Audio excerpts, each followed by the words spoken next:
Friends எல்லாருக்கும் வணக்கம். நம்ம இன்றைக்கி என்ன பார்க்க போகிறோம் அப்படின்னா, கீழா நெல்லி பார்த்தீங்களா, இது வந்து கீழா நெல்லிங்க. கீழா நெல்லியோட வேறு, அப்புறம் வந்து வேப்ப இலையோட இந்த காம்பு மட்டும், இலை இல்லை, இந்த காம்பு மட்டும் அப்புறம் வந்து ஆவாரம்பூ செடி இருக்குது பார்த்தீங்களா, இந்த பூ இல்லை, ஆவாரம்பூ செடி இதோட வேருங்க. இதை வச்சு நம்ம ஒரு சூப்பரான ரெமடி பார்க்க போகிறோங்க. இப்போல்லாம் பார்த்தீங்கன்னா குழந்தைகள்லாம் வந்து சின்ன குழந்தைகள்லேருந்து எல்லாருமே வந்து எப்போ பார்த்தாலும் சாக்லேட்னு வாங்கி சாப்பிட்டு பல்லு வந்து சின்ன பிள்ளைகளே வந்து ஃபஸ்ட் ஸ்டாண்டர்ட் செகண்ட் ஸ்டாண்டர்ட் படிக்கும்போதே வந்து பல்லெல்லாம் வந்து நல்லா சுத்த பல்லாயிடுது. நல்லா பல்லை அரித்து பிள்ளைகளுக்கு வந்து பல்வலி, அடிக்கடி வந்து பல்வலி வர ஆரம்பிச்சிருது. அதுக்கு தான் வந்து நம்ம வந்து ஒரு சூப்பரான ரெமடி வந்து பார்க்குறோங்க. நம்ம அடிக்கடி போய் வந்து நம்ம ஹாஸ்பிட்டல் போய் பல்வலி மாத்திரை அந்த மாதிரி வந்து குழந்தைகள்லேருந்து நம்ம வந்து போடக்கூடாது. அதனால் வந்து நம்ம ஒரு இயற்கையான ரெமடி வந்து நம்ம இன்றைக்கி பார்க்குறோங்க. நம்ம என்ன செய்யணும் அப்படின்னா, கீழா நெல்லி இருக்குது பார்த்தீங்களா, இது வந்து கிராமப்புறங்களில் ரோட்டோரங்கள்லாம் வந்து கிடைக்குங்க. இது வந்து கீழா நெல்லி நல்லா தெரிஞ்சுக்கோங்க. கீழா நெல்லி எப்படி இருக்குன்னு தெரிஞ்சவங்ககிட்ட கேட்டு வந்து நீங்கள் பறிச்சுக்கோங்க. இந்த மாதிரி வந்து சின்ன சின்ன கடுகு மாதிரி சின்ன சின்ன இதாக வந்து இந்த இலைக்கு கீழே வந்து இருக்குங்க. கடுகு மாதிரி ஒரு விதை மாதிரி இருக்கும். இதுதான் வந்து கீழா நெல்லி. இதோட வேறு இந்த இலை இந்த கீழா நெல்லி கிடையாது, இதோட வேருங்க. இந்த அளவுக்கு வந்து வேர் எடுத்துக்கோங்க.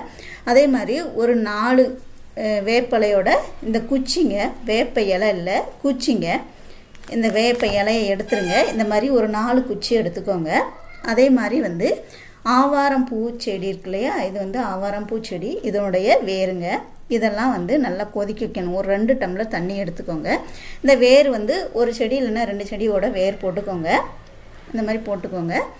இதை வந்து நல்லா 2 டம்ளர் தண்ணி வச்சு இதை நல்லா ஃபஸ்ட்டு அலசிடுங்க. மண்ணாக இருக்கும், இந்த பாருங்கள் மண்ணாக இருக்கும். அதனால் நல்லா அலசிட்டு நீங்கள் வந்து கொதிக்க வைக்கணும். 2 டம்ளர் தண்ணி வச்சு வந்து கொதிக்க வைங்க. 2 டம்ளர் தண்ணி 1 டம்ளர் ஆகும் இல்லையா, அதுக்கு வரைக்கும் வந்து நீங்கள் வெயிட் பண்ணணும். நல்லா ஆறுனதுக்கு அப்புறமா நீங்கள் காலையில் ஆற வச்சுங்க. நைட்டே வந்து இதை நல்லா கொதிக்க வச்சு ஆற வச்சுருங்க. காலையில் எந்திரிச்ச உடனே வந்து நீங்கள் வாயை வந்து கொப்பளிக்கணும், முழுங்கக்கூடாதுங்க. வாயை கொப்பளிக்க மட்டுமே செய்யணும். இந்த தண்ணி வச்சு நீங்கள் நைட்டே வந்து 2 டம்ளர் தண்ணி வச்சு 1 டம்ளர் தண்ணி ஆகிற வரைக்கும் அடுப்பு லோ ஃப்ளேமில் வச்சு நல்லா காய்ச்சி, அதாவது நல்லா வந்து கொதிக்க வச்சுருங்க. நல்லா ஆறி இருக்கும் இல்லையா, காலையில் எந்திரிச்சதும் நீங்கள் வந்து ப்ரெஸ் பண்ணிவிட்டு இதை வந்து வாயை கொப்பளிச்சுருங்க. அதே மாதிரி நைட்டு தூங்க போகிறதுக்கு முன்னாடியும் வந்து நீங்கள் வாயை கொப்பளித்து துப்பிடணும், முழுங்கிடக்கூடாது.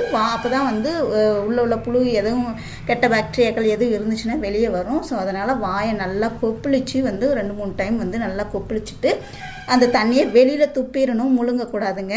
அதே மாதிரி நைட்டும் காலையில் எழுந்திரிச்சதும் ப்ரெஸ் பண்ணிட்டு வந்து அந்த மாதிரி கொப்பளிங்க. அதே மாதிரி நைட்டு தூங்க போகிறதுக்கு முன்னாடியும் அந்த மாதிரி கொப்பளிச்சுட்டு வந்து தூங்குனீங்க அப்படின்னா திரும்ப பல் வலியே வராதுங்க உங்களுக்கு. அந்த சொத்த பல், அந்த அரிக்கிற பல்லுமே வந்து வராது. இதை வந்து நீங்கள் கண்டிப்பாக தாராளமாக வந்து நீங்கள் ட்ரை பண்ணலாம். ரொம்பவே நல்ல ரிசல்ட் கொடுக்குது. திரும்ப வந்து உங்களுக்கு பல் வலியே வராதுங்க.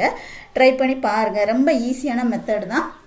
இதை கொதிக்க வைக்கணும். இந்த கீழா நெல்லி வேறு, ஆவாரம் பூ செடியோட வேறு, இந்த வேப்பலை அந்த குச்சிங்க, இந்த வேப்பிலையோட குச்சி நீங்கள் வந்து இன்றைக்கி கொதிக்க வச்சு முதல் நாள் நைட்டு கொதிக்க வச்சுட்டு மறுநாள் வந்து நீங்கள் யூஸ் பண்ணிக்கலாம். காலையிலையும் நைட்டும். அதையே வந்து திரும்ப மறுநாளும் யூஸ் பண்ணக்கூடாதுங்க. முதல் நாள் நைட்டு கொதிக்க வச்சிங்கன்னா மறுநாள் நீங்கள் வந்து யூஸ் பண்ணிக்கலாம். திரும்ப வந்து நீங்கள் கொதிக்க வச்சுக்கோங்க. ஒரு நாளைக்கு 2 டைம் வந்து கொப்பளிக்கிங்க இல்லையா, நீங்கள் இன்றைக்கி யூஸ் பண்ண போகிறீங்க அப்படின்னா முதல் நாள் நைட்டே வந்து கொதிக்க வச்சுக்கோங்க. ஒரு டைம் கொதிக்க வச்சதை திரும்ப வந்து நீங்கள் யூஸ் பண்ணீங்க அப்படின்னா அது நல்லா இருக்காது. ஸோ நீங்கள் வந்து இதை வந்து ஒரு டைம் வந்து 2 டைம் நீங்கள் கொப்பளிச்சாலே உங்களுக்கு ஆல்ரெடி வந்து எல்லாமே சரியாயிடும். திரும்ப வந்து பல்வலி வர்றதுக்கு வாய்ப்பே கிடையாதுங்க. ட்ரை பண்ணி பாருங்கள். வீடியோ பிடிச்சிருந்துச்சுன்னா லைக் பண்ணுங்கள், ஷேர் பண்ணுங்கள், கமெண்ட் பண்ணுங்கள். மறக்காமல் சேனலை சப்ஸ்கிரைப் பண்ணிக்கோங்க. கூடவே வந்து பெல் சிம்லையும் கிளிக் பண்ணிக்கோங்க. தேங்க்யூ.